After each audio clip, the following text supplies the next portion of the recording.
Charlton Athletic will move from their ground, the Valley, to share Crystal Palace's Selhurst Park.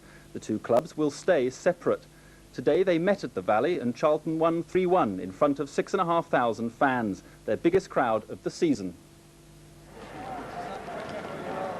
The decision to leave the Valley ground after 66 years came as a surprise to many of the Charlton Athletic fans at this afternoon's match. And as they emerged after their 3-1 victory over the team whose home they'll soon be sharing, their anger was apparent. Do you think people will bother to make the journey down to... No, not at all. When you've been brought up in it, right? You know, man, you follow it. As a Charlton supporter, and I've been coming down here for 20 years, I don't think I'll be making the trip to Crystal Palace. It's unfortunate, but they've really, most of them, I believe, will understand the sense in sharing grounds at Selhurst Park, a stadium that's in perfect condition, holds about 38,000.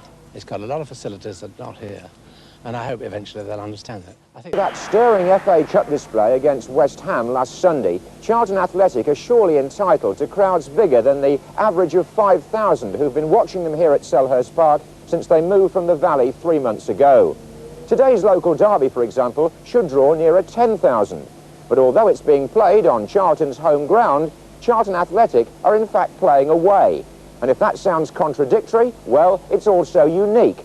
Because although ground sharing is commonplace in Italy, and although back in the last century Everton and Liverpool once shared a ground, today is the first time that two English league clubs have played each other in the stadium which represents home to both of them. Confused? Well, my sympathies lie with those involved. First, the Charlton players. When they arrive today, they'll find their normal car park closed, and they'll go into the main car park used during the rest of the week by shoppers. Then they'll have to remind themselves not to go into the home dressing room. Palace will be in there today, but to turn right instead into the away team's quarters. Then the groundsman, Len Chatterton, who's constantly changing the corner flags these days, depending on which club is at home. And then the supporters. Last Sunday, Charlton's fans were allowed at the Sainsbury's end, but today that's Palace territory, which is fair enough, since the Palace club offices are part of the supermarket complex.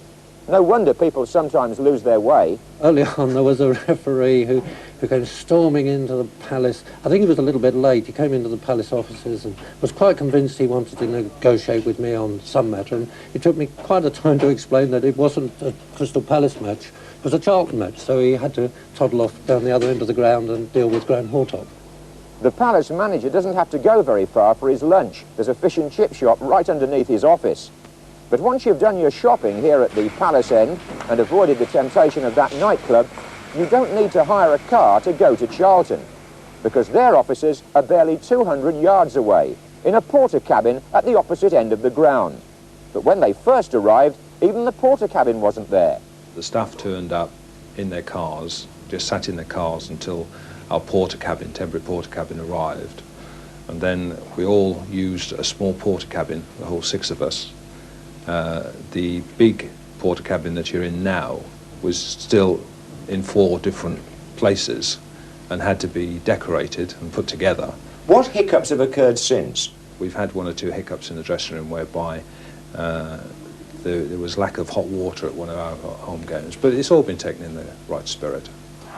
The bathwater was certainly hot at Selhurst Park last Sunday, and so was the atmosphere when Charlton went out of the FA Cup, narrowly and belatedly, to First Division West Ham. And a miscue by Humphrey and Macabeni. Can he do it? It looks as though it's going in for Tony Cottee! Charlton's cup exit on Sunday was followed little more than 24 hours later by that of Crystal Palace, beaten by Luton.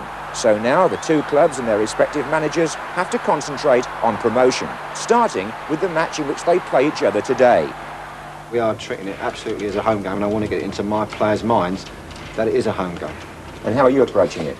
Well, we've got to go along the same lines. We'll have our normal preparation. Charlton will come here. They'll have the normal away team hospitality, cold tea and no hot water in the dressing room. That's a normal home team hospitality.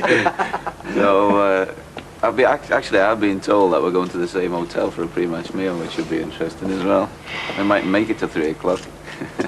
But we are looking at you now in the home dugout. I mean, surely you can't sit side by side tomorrow. No, Exactly. we're sitting in this dugout. I think actually he's been here long enough. Time to go, lad.